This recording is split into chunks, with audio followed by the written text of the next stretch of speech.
Former Chinese Premier Zhu Rongji dies at 97. Former Chinese Premier Zhu Rongji, who led China's economic reforms and entry into the World Trade Organization, has died of illness at 97. Zhu passed away in Beijing at around 11 a.m. local time on Wednesday following an unsuccessful treatment for an illness, Chinese state media Xinhua news agency reported, without providing further details. Born in Changsha, the capital of China's central Hunan province, in 1928, Zhu lost both of his parents at an early age. In 1951, he graduated from the prestigious Tsinghua University with a degree in electrical engineering. He had a long political career, but his ascent to the top of the Chinese Communist Party's leadership was met with challenges. During a political campaign in 1958, he was branded a rightist and expelled from the CCP. He rejoined the CCP after the decade-long Cultural Revolution that ended in 1976. In 1983, he was appointed Vice Minister of a Chinese State Economic Commission. In 1987, he was appointed Mayor of Shanghai and Deputy Secretary of the city's Party Committee. 2 years later, he was promoted to Party Secretary while retaining his position as mayor. Zhu rose to become China's vice premier in 1991 and, the following year, was elevated to the Politburo Standing Committee, the CCP's highest decision-making body. In March 1998, at the age of 70, he took on the role of premier, overseeing the country's economic policy. WTO negotiations. Zhu played a pivotal role in the Chinese regime's accession to the WTO. Before Zhu's official visit to Washington in April 1999, negotiations had been underway for years as the United States and other member states demanded commitments from Beijing to introduce a series of market reforms, in the hope that economic liberalization would propel the communist country toward becoming a more open, free society. Zhu and then U.S. President Bill Clinton hosted a joint press conference on April 8, 1999. During the presser, Zhu said that Chinese people enjoy unprecedented extensive democratic and political rights, and that China does not constitute a threat whatsoever to the United States. To secure China's entry, Zhu, China's number 2 official at the time, ultimately consented to most of the terms. Faced with questions within the Communist Party about the concessions, Zhu once said, "Rules are fixed, but people are flexible."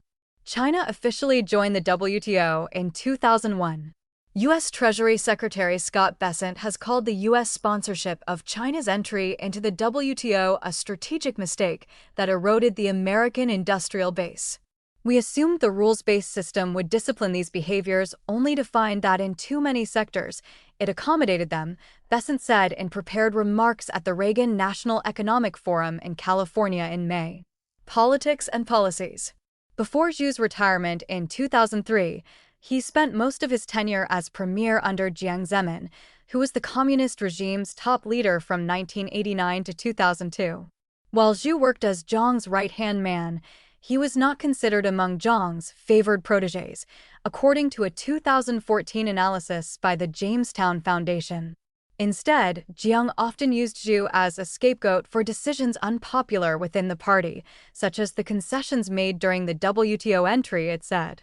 Zhu's rise to the premiership was supported by Deng Xiaoping, Jiang's predecessor, who initiated economic reform in the 1970s in the aftermath of the Cultural Revolution.